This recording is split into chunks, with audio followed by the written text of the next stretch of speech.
Dear students, good morning everyone. Last class లో మనం fructose కి ఓపెన్ చైన్ స్ట్రక్చర్ ని తీసుకొచ్చాం. కానీ ఆ ఓపెన్ చైన్ స్ట్రక్చర్ లో కొన్ని అబ్జెక్షన్స్ ఉన్నాయని చెప్పాం. అబ్జెక్షన్స్ వచ్చేసి అవి మెటాడేషన్ ఎక్స్ప్లెయిన్ చేయలేకపోతుంది. ఫ్రక్టోసైడ్స్ అనేవి ఎందుకు ఫామ్ అవుతున్నాయో కూడా ఎక్స్ప్లెయిన్ చేయలేకపోయింది. కీటో గ్రూప్ ఉన్నది దాంట్లో ఫంక్షనల్ గ్రూప్ కింద కీటో గ్రూప్ ఉన్నది. కీటో గ్రూప్ ఉన్నప్పుడు కీటో గ్రూప్ ఉన్న టెస్టులన్నీ కూడా రెస్పాండ్ అవ్వాలి. కానీ అలాంటి రెస్పాన్స్ అనేది ఫ్రక్టోస్ ఇవ్వట్లేదు అనమాట. అవన్నీ కూడా ఓపెన్ చైన్ స్ట్రక్చర్లో అబ్జెక్షన్స్. అంటే ఇప్పుడు ఫ్రక్టోస్కి ఓపెన్ చైన్ స్ట్రక్చర్ అనేది ఉండదు, రింగ్ స్ట్రక్చర్ అనేది ఉంటుంది. ఆ రింగ్ స్ట్రక్చర్ అనేది ఎలా ఉంటుందో మనం అబ్జర్వ్ చేద్దాం. హ్యావర్త్ అనే సైంటిస్ట్ ఉన్నారు. హ్యావర్త్ ఈయన ఏమంటున్నారంటే ఫ్రక్టోస్లో 6 కార్బన్స్ అనేవి ఉంటాయి సేమ్ గ్లూకోజ్ లానే. కానీ సెకండ్ కార్బన్ కి 6th కార్బన్ కి బిట్వీన్ లో సైక్లిక్ హెమిఎస్టాల్ రింగ్ అనేది ఉంటుంది అని చెప్పి నేను ఎక్స్ప్లెయిన్ చేస్తాను. ఫ్రక్టోజ్ లో మనకి 6 కార్బన్స్ అనేవి ఉంటాయి. ఏ కార్బన్ కి బిట్వీన్ లో రింగ్ ఫార్మేషన్ జరుగుతుందన్నారు? C2 అండ్ C6 కార్బన్ ఉండడానికి C6 కార్బన్స్ ఉన్నాయి. ఈ C6 లో మనకి C2 అండ్ C6 కార్బన్స్ ఈ రెండింటికి బిట్వీన్ లో సైక్లిక్ హెమిఎస్టాల్ రింగ్ అనేది ఉంటుందంట అని చెప్పి హ్యావర్త్ అన్నారు. సో ఆ రింగ్ ఎలా ఫామ్ అవుతుందో ఫస్ట్ అబ్జర్వ్ చేద్దాం. 6 కార్బన్స్ ఉండాలి. 1 2 3 4 5. 6th కార్బన్ ఫస్ట్ కార్బన్ నేను దీనికి ఇలా బ్రాంచింగ్ లా రాసాను. బ్రాంచింగ్ కాదది, దాన్ని స్ట్రైట్ గానే పెట్టాను. కానీ ఇలా మెన్షన్ చేశాను ఎందుకంటే రింగ్ ఫార్మేషన్ ఈజీగా చూపించవచ్చు అని. ఫస్ట్ కార్బన్ కి ఇక ఈ సెకండ్ కార్బన్ కి 6th కార్బన్ కి బిట్వీన్ లో సైక్లిక్ హెమిఎస్టాల్ రింగ్ ఉంటుంది అంటున్నారు. వేయండి.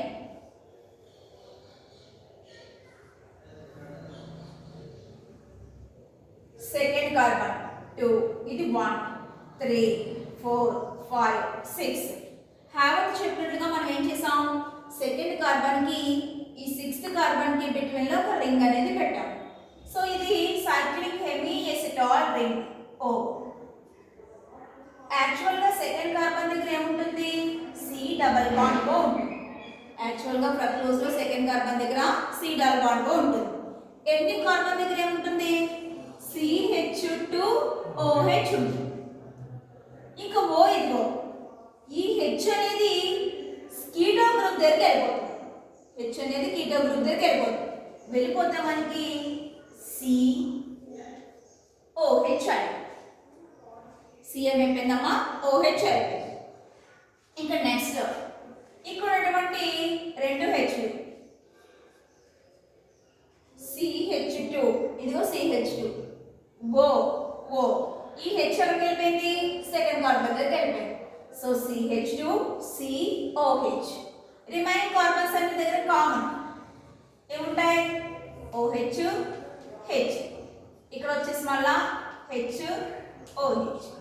ఇక్కడ వచ్చేసి OH H. This is ring structure of fructose. ఇది రింగ్ స్ట్రక్చర్ ఆఫ్ ఫ్రక్టోజ్ అన్నమాట. ఓకేనా? ఏం చెప్పారమ్మా హ్యావర్త్? మనకి ఫ్రక్టోజ్ లో సెకండ్ కార్బన్ కి 6th కార్బన్ కి బిట్వీన్ లో సైక్లిక్ హెమిఎస్టాల్ రింగ్ అనేది ఫామ్ అవుతుందని చెప్పారు. ఆయన చెప్పిన దాని ప్రకారం మనం ఏం చేసాం, దానికి రింగ్ స్ట్రక్చర్ వేసాం. So it is a stable ring. ఇది ఎలాంటి రింగ్? Stable ring. ఇంక బ్రేక్ అవుతుంది అనమాట. So this is stable ring. ఈ రింగ్ వచ్చేసి సైక్లిక్ హెమిఎస్టాల్ రింగ్.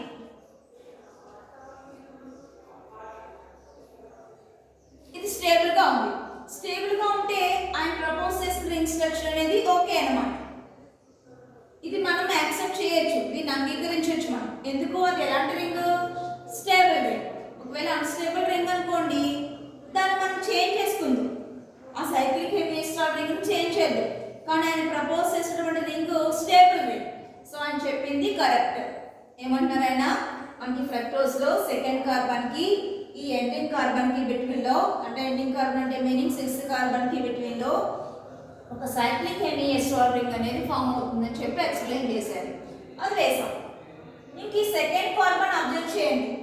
దీంట్లో OH కనుక రైట్ సైడ్ ఉంది అనుకోండి, ఈ OH రైట్ సైడ్ ఉంటే దీన్ని మనం ఆల్ఫా ఫ్రక్టోజ్ అంటాం. This is alpha fructose. ఇదే OH లెఫ్ట్ సైడ్ ఉంది అనుకుందాం. లెఫ్ట్ సైడ్ ఉంటే దాన్ని మనం బీటా ఫ్రక్టోజ్ అంటాం. సో లెఫ్ట్ సైడ్ వేద్దాం. CH2OH OH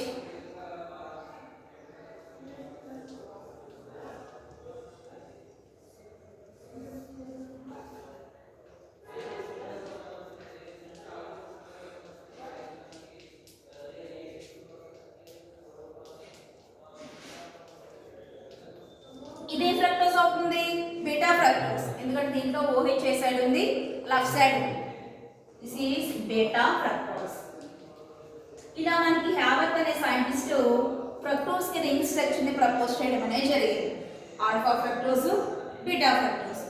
ఇంకా ఈయన ఏమంటున్నారంటే ఈ రింగ్ స్ట్రక్చర్ ని ప్రపోజ్ చేయడంతో పాటు ఇది పైరనోస్ కి రిజంబుల్స్ గా ఉంటుంది అని చెప్పి చెప్తున్నారు. అంటే ఈ రింగ్ ఫ్రక్టోజ్ రింగ్ అనేది పైరనోస్ అనే ఒక కాంపౌండ్ ని పోలి ఉందంట. దానికి రిజంబుల్స్ గా ఉందంట. దానిలాగే ఉంది, సేమ్ దాని పోలి ఉందన్నమాట. ఆ పైరనోస్ రింగ్ స్ట్రక్చర్ ఏంటో మనం అబ్జర్వ్ చేద్దాం. పైరనోస్ రింగ్ స్ట్రక్చర్ అనేది బెంజీన్ కి సిమిలర్ గా ఉంటుంది, కానీ దాంట్లో ఒక ఆక్సిజన్ వెళ్ళి యాడ్ అవుతుంది. బెంజీన్ లానే ఉంటుంది, దాని బిట్వీన్లో ఆక్సిజన్ ఉంటుంది అనమాట. దాన్నే మనం ఏమంటాం, పైరనోస్ అంటాం. సో ఆ pyranose ring structure alpha fructose కి ఎలా ఉంటుంది, బీటా ఫ్రక్టోజ్ కి ఎలా ఉంటుంది అనే విషయం అబ్జర్వ్ చేద్దాం.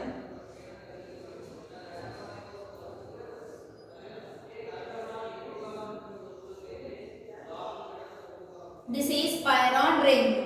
దీన్ని ఏమంటాము, పైరాన్ రింగ్.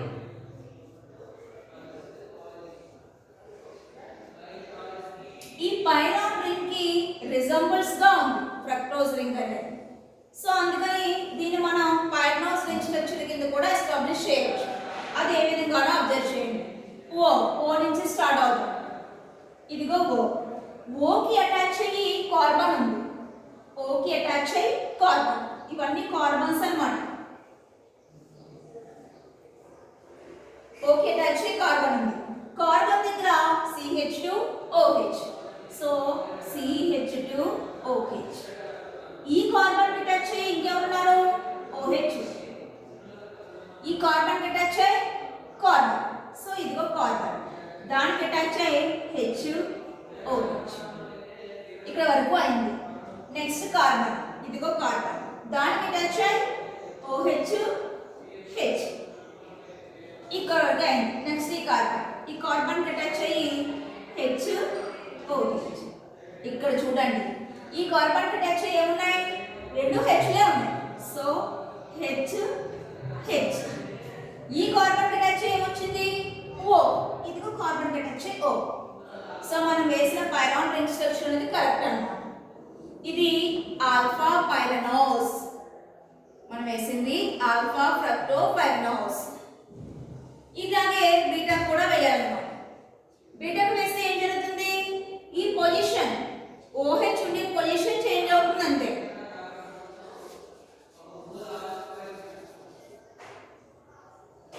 OH CH2OH రిమైనింగ్ అంతా సేమ్ అవుతుంది. ఇలా మనకి హ్యావర్త్ ఏం చేశాడంటే ఫ్రక్టోజ్ కి రింగ్ స్ట్రక్చర్ ని ప్రపోజ్ చేయడం అనేది జరిగింది. ఆ రింగ్ స్ట్రక్చర్ లో మనకి ఏం జరుగుతుందమ్మా, C2 కార్బన్ కి కీటో గ్రూప్ ఉన్నటువంటి కార్బన్ కి 6th కార్బన్ కి బిట్వీన్ లో సైక్లిక్ హెవీ ఎస్ట్రాల్ రింగ్ అనేది ఫామ్ అవుతుంది. ఈ ఫామ్ అవుతున్న ring stable ring. So this structure is accepted. ఇది మనం యాక్సెప్ట్ చేయొచ్చు. యాక్సెప్ట్ చేసిన తర్వాత ఆల్ఫా ఫ్రక్టోజ్ ఎలా ఉంటుందో చూసాం, బీటా ఫ్రక్టోజ్ ఎలా ఉంటుందో చూసాం. ఇంకా ఈయన ఏమంటున్నారు, రింగ్ స్ట్రక్చర్ ని ప్రపోజ్ చేయడంతో పాటు ఇంకొక విషయం కూడా చెప్పారు. ఏంటంటే ఆ విషయం, ఫ్రక్టోజ్ రింగ్ కానీ గ్లూకోజ్ రింగ్స్ కానీ ఈ రింగ్స్ అనేవి పైరాన్ ని పోలి ఉంటాయి, పైరాన్ కి రిజంబుల్స్ గా ఉంటాయని చెప్పి చెప్తున్నారు. సో పైరాన్ రింగ్ వేసుకున్నాం, దాంట్లో ఉండే ఆటమ్స్ అన్నిటిని మనం కన్సిడర్ చేసుకొని ఇక్కడ మనం ఐడెంటిఫై చేసాం మేడం అంతే. సో ఇలా మనం alpha fructo pyranose ring structure ఎలా ఉంటుందో చూసాం, బీటా ఫ్రక్టో పైరనోస్ ఎలా ఉంటుందో అబ్జర్వ్ చేసాం.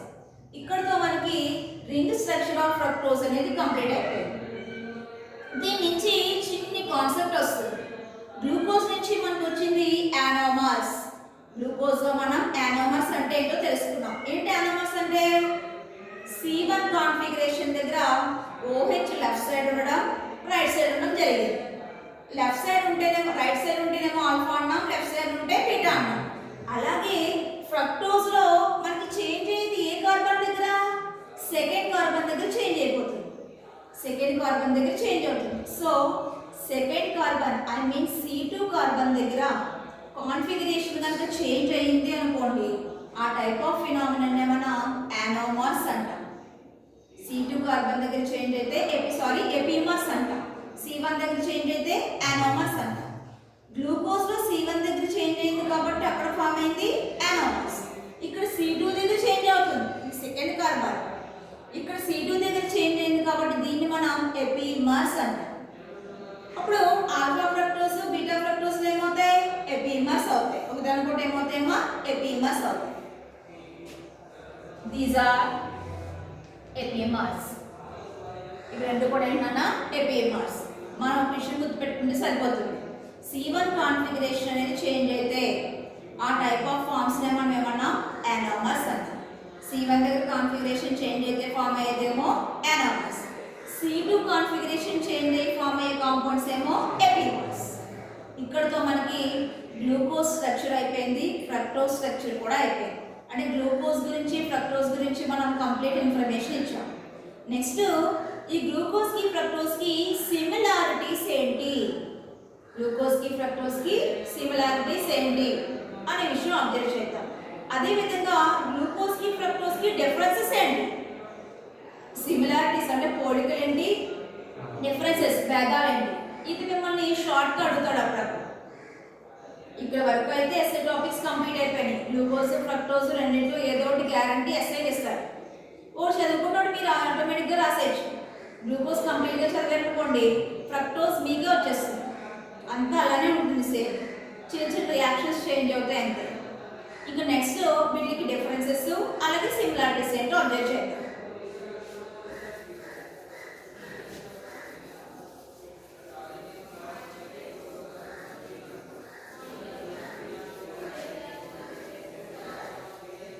ఫస్ట్ సిమిలారిటీస్ చూస్తాం. Similarities between glucose and fructose.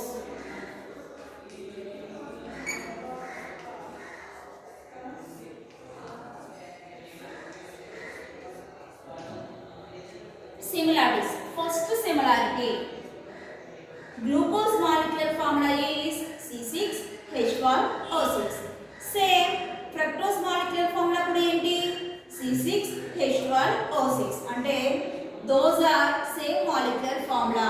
Those are obeys same molecular formula. Ante rendu kuda same molecular formula ni kaligi unnayi.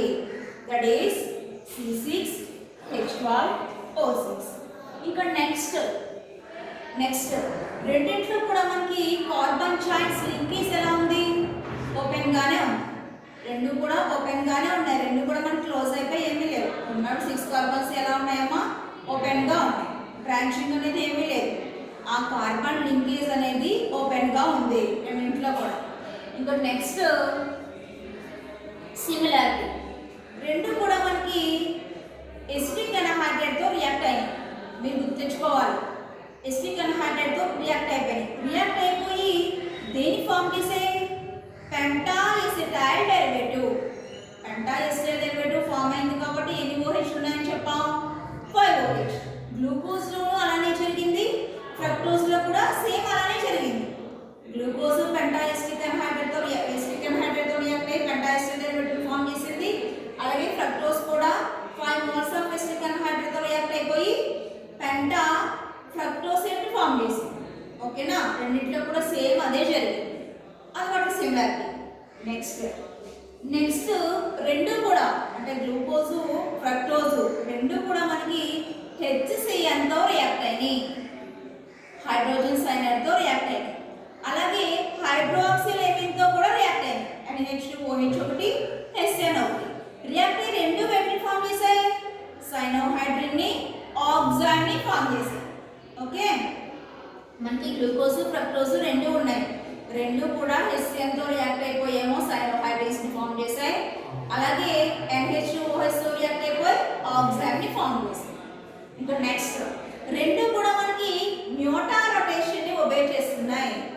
Glucose లోని మ్యూటా rotation జరుగుతుంది, అలాగే మనకి ఈ ఫ్రక్టోజ్ లో కూడా మ్యూటా రొటేషన్ జరుగుతుంది. ఇటువంటి similarities.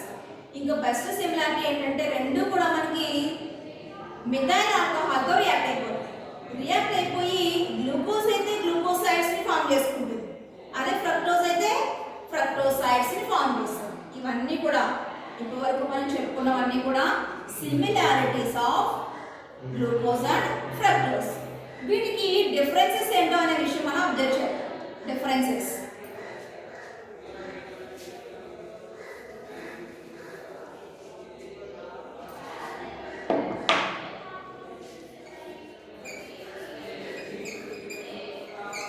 differences between glucose and fructose. Main difference, glucose లో మనకు ఉండేది ఆల్డిహైడ్ ఫంక్షనల్ గ్రూప్, కానీ ఫ్రక్టోజ్ లో ఉండేది keto functional group.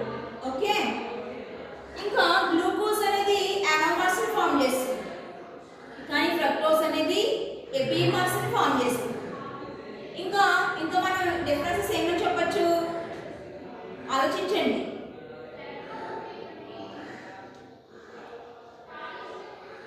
Sets form होते हैं, ग्लूकोज सेट्स फॉर्म होते हैं, కానీ ఫ్రక్టోజ్ सेट्स అనేవి ఫామ్ అన్నమాట. సైడ్స్ ఫామ్ అవుతాయి, గ్లూకోసైడ్ ఫ్రక్టోసైడ్ ఫామ్ అవుతాయి, కానీ గ్లూకోజ్ सेट्स మాత్రమే ఫామ్ చేస్తుంది, ఫ్రక్టోజ్ सेट्स ని ఫామ్ చేయలేదు. ఇవి ఇట్లా డిఫరెన్సెస్ అన్నమాట. డిఫరెన్సెస్ తక్కువే ఉంటాయి, సిమిలారిటీస్ అనేవి ఎక్కువ ఉంటాయి అన్నమాట. ఇక్కడతో మనకి గ్లూకోజ్ కంప్లీట్ అయిపోయింది, ఫ్రక్టోజ్ కూడా కంప్లీట్ అయిపోయింది. నెక్స్ట్ ఈ చాప్టర్లో మిమ్మల్ని షార్ట్ కట్గా ఇంపార్టెంట్ క్వశ్చన్స్ కన్వర్షన్స్ అంటే మనకి గ్లూకోజ్ ని ఫ్రక్టోజ్ గా చేంజ్ చేయడం. గ్లూకోజ్ తీసుకుంటాం, ఆ గ్లూకోజ్ ఫ్రక్టోజ్ గా ఎలా మారుతుంది, లేకపోతే ఫ్రక్టోజ్ తీసుకుంటాం, అది గ్లూకోజ్ గా ఎలా కన్వర్ట్ అవుతుంది అనే విషయాలు మనం అబ్జర్వ్ చేయాలి. ఆ కన్వర్షన్స్ మోస్ట్ ఇంపార్టెంట్, వాటి గురించి డిస్కస్ చేసుకుంటాం.